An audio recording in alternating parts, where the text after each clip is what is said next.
Pemirsa, Anda masih bersama saya Primus Dorimulu dalam acara CEO Talks. Pak Fauzi, ini ke depan itu Indonesia masih tetap membutuhkan LPS apa tidak? Jelas.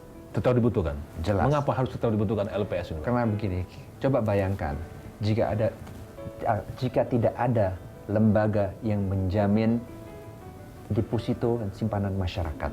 Apa yang terjadi jika bank tersebut ditutup, dilikuidasi, dan apa yang terjadi jika bukan hanya satu bank yang ditutup tetapi beberapa bank, ya, seperti tahun 97-98 di mana 16 bank ditutup secara bersamaan. Betul. Selain itu, kalau tidak ada LPS, siapa yang akan menyelamatkan bank jika diputuskan bahwa bank yang gagal ini kalau ditutup berdampak sistemik maka harus diselamatkan, dan jika tidak ada lembaga yang memiliki kapasitas, kemampuan. Nggak bisa OJK ya? Tidak, karena OJK kembali lagi Beda dia. mengatur, mengawasi sektor perbankan, bank-bank yang masih operasional. Ya. Dan kemudian idealnya harus ada undang-undang JPSK. Betul. Jamin pengaman sektor keuangan. Ya.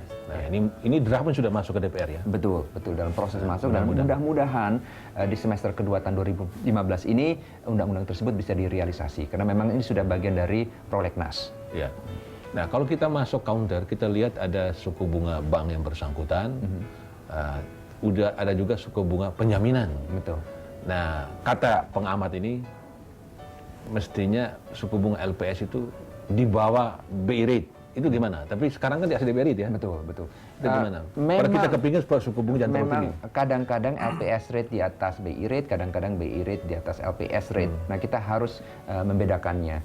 BI rate adalah suku bunga acuannya Bank Sentral untuk kebijakan moneter yang sifatnya forward looking, yang sifatnya ditentukan untuk meredam ekspektasi inflasi dan meredam volatilitas kurs rupiah. Sementara LPS rate ditentukan berdasarkan patokan terhadap suku bunga di sektor perbankan pada saat ini.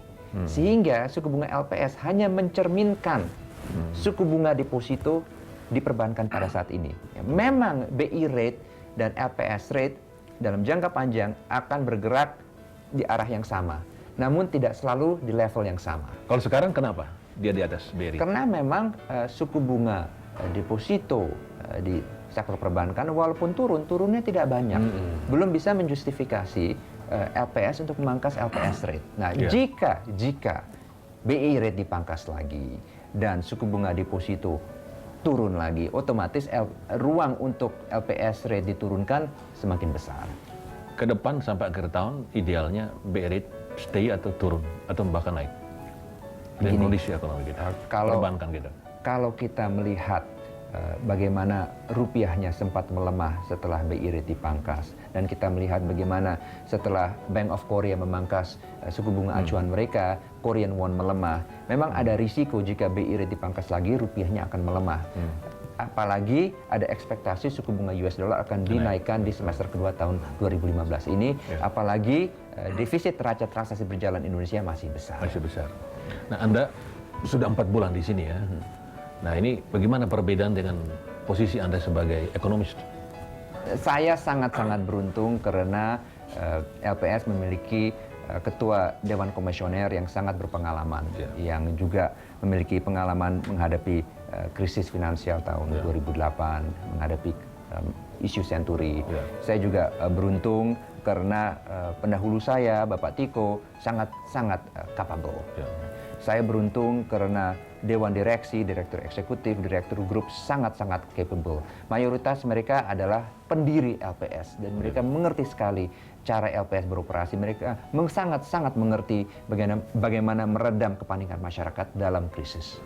Sekarang faktanya Anda menjadi pelaksana tugas Kepala Eksekutif Lembaga Penjamin Simpanan. Kalau nanti Anda berhenti di posisi ini, apa kira-kira yang Anda sudah sumbang kepada lembaga ini dan kepada perbankan nasional?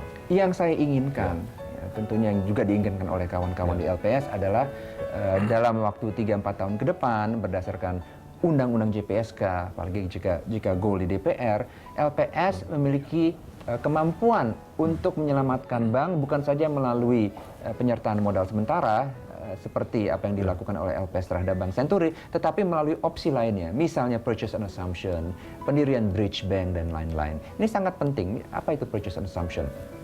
Jika ada bank gagal yang harus diselamatkan, berdasarkan purchase and assumption, LPS tidak perlu menyuntik modal ke bank tersebut. Yang bisa dilakukan LPS adalah melelang aset dan kewajiban bank tersebut ke pihak ketiga.